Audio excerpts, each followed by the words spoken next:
है AGT live 24/7। आप सब देख रहे हैं एजीटी लाइव 24/7। এই হচ্ছে AGT live 24/7। This is AGT Live 24/7। 18 November সোমবার আমবাসার মহকুমাধীন জলুবাড়িতে অবস্থিত জেলা কর্মবিনিয়োগ দপ্তরে অনুষ্ঠিত হয় জব ফেয়ার। কেন্দ্রীয় সরকারের ক্যারিয়ার সার্ভিস কর্মসূচির অঙ্গ হিসেবে এই জব ফেয়ার অনুষ্ঠিত হয়। সারা রাজ্য থেকে বিভিন্ন বিষয়ের উপর পারদর্শী বেকার কর্মপ্রার্থীরা সাক্ষাৎকারে মিলিত হন।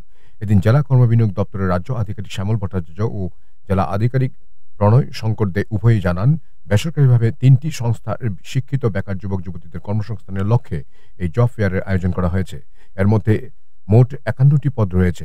3টি সংস্থার কর্মকর্তারা উপস্থিত হয়ে সরাসরি প্রার্থীদের ইন্টারভিউ নিয়েছেন। শ্যামলবাবু বলেন, আমাদের রাজ্যের বেকার যুবক যুবতীরা রাজ্য থেকেই কাজ করতে চায়। বহিরাজ্যে যাওয়ার প্রবণতাটা তাদের মধ্যে অনেকটা কম, তাই রাজ্যের মধ্যেই এ ধরনের কর্মসূচি গ্রহণ করা হচ্ছে। আজকের এই জব ফেয়ারে চাকরি প্রার্থীদের উপস্থিতি ছিল চোখের পড়ার মতো। কর্মবিনিয়োগ দপ্তরের সামনে সকাল থেকে দীর্ঘ লাইন লক্ষ্য করা যায়। 3টি বেসরকারি স্তরের প্রতিষ্ঠান হল ILS হাসপাতাল, Hiruddip catering and decorating, Pal and brothers. 3টি সংস্থায় রাজধানী আগরতলায়। Bureau report, AGT Live 24/7।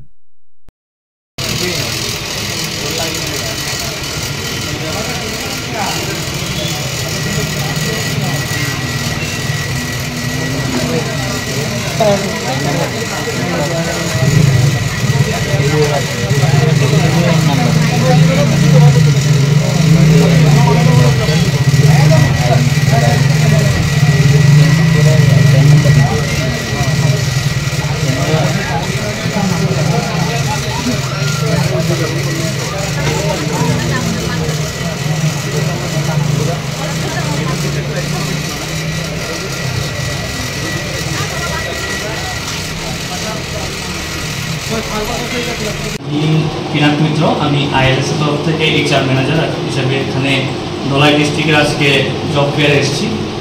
তো আমাদের এখানে ইনভিটেশন যেভাবে এসেছিল তার তরফ থেকে আমরা এখানে জয়েন আসলাম।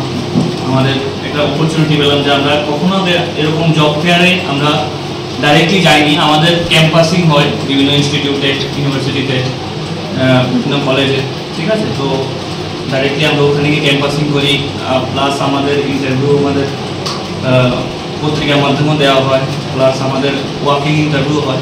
ম্যাক্সিমাম আমরা এভাবেই ইন্টারভিউ নিয়ে থাকি। তো জব ফেয়ারের মাধ্যমে আমরা এই প্রথমবারই আমাদের তরফ থেকে আগরতলা তরফ থেকে আমরা পার্টিসিপেট করলাম।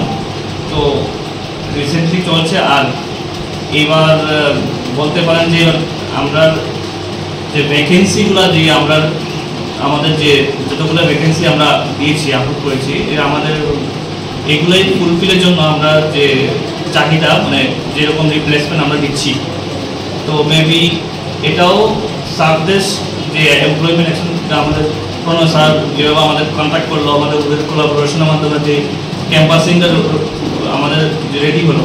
তো এভাবে অ্যাওয়ারনেসটা বেড়েছে পুরো অল ত্রিপুরাতে। অ্যাওয়ারনেসটা বাড়াতে সবাই জানতে পেরেছি। তো আমি অনেকক্ষণ দেখছি, অনেক যেমন বিশালগড় থেকে 2জন ক্যান্ডিডেট আসলো, বিভিন্ন রাজ্যের বিভিন্ন কর্নার থেকে ক্যান্ডিডেট ডাইরেক্টলি আমরা পাচ্ছি। তো অ্যাওয়ারনেসটা বাড়াতে আমাদের পক্ষে সুবিধা হচ্ছে, বিভিন্ন জায়গার ক্যান্ডিডেট ইজিলি আমরা ক্যাচ করতে পারছি। তো আমরা ইজিলি কোয়ালিফাইড ক্যান্ডিডেটকে আমরা নিতে পারবো। 2জন ক্যান্ডিডেট আসলো, বিভিন্ন রাজ্যের বিভিন্ন কর্নার থেকে ক্যান্ডিডেট ডাইরেক্টলি আমরা পাচ্ছি। তো অ্যাওয়ারনেসটা বাড়াতে আমাদের পক্ষে সুবিধা হচ্ছে, বিভিন্ন জায়গার ক্যান্ডিডেটকে ইজিলি আমরা ক্যাচ করতে পারছি। তো আমরা ইজিলি কোয়ালিফাইড ক্যান্ডিডেটকে আমরা নিতে পারবো। বুঝলাম না স্যার? আমাদের যেহেতু আমাদের হসপিটালের রিকোয়ারমেন্ট অনুযায়ী আমাদের তো একটা রিকোয়ারমেন্ট পাবলিশ করেছিলাম। এখন ক্যান্ডিডেটের কোয়ালিফাইড কতটুকু ইন্টারভিউর মাধ্যমে ওদের নেগোশিয়েট করে দেখা যাবে। তারপরে নেক্সট লেভেল যখন ইন্টারভিউ হবে তখনই আমরা বলতে পারবো কজন নিতে পারবো। আর আমি আপাতত প্রত্যেকজনকেই ইন্টারভিউ করছি, প্লাস শর্ট লিস্টেড যারা হবে ওদেরকে আবার নেক্সট ইন্টারভিউর জন্য আমরা ডাকবো। নমস্কার, আমি সুপর্ণা মজুমদার। আমি আগরতলা থেকে আইছি। আমার সাথে এখন ইন্টারভিউ একটা পোস্ট দিছে, তার লিগা ভ্যাকেন্সিতে আছে দীক্ষা ফার্মাসিস্টের লিগা। তো আমি এখানে অ্যাপ্লাই করছিলাম। তো আমি বি ফার্মা পড়ছি।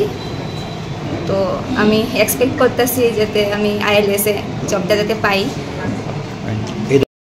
প্রথমেই বলি এনসিএস মানে ন্যাশনাল ক্যারিয়ার সার্ভিস, এটা কেন্দ্র সরকারের একটা পোর্টাল।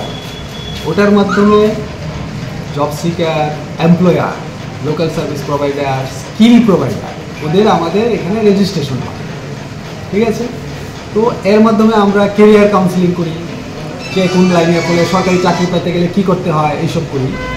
তারপরে ক্যারিয়ার এক্সিবিশন, তারপর করি অ্যাওয়ারনেস প্রোগ্রাম, তারপর আমরা ভোকেশনাল গাইডেন্স প্রোগ্রাম।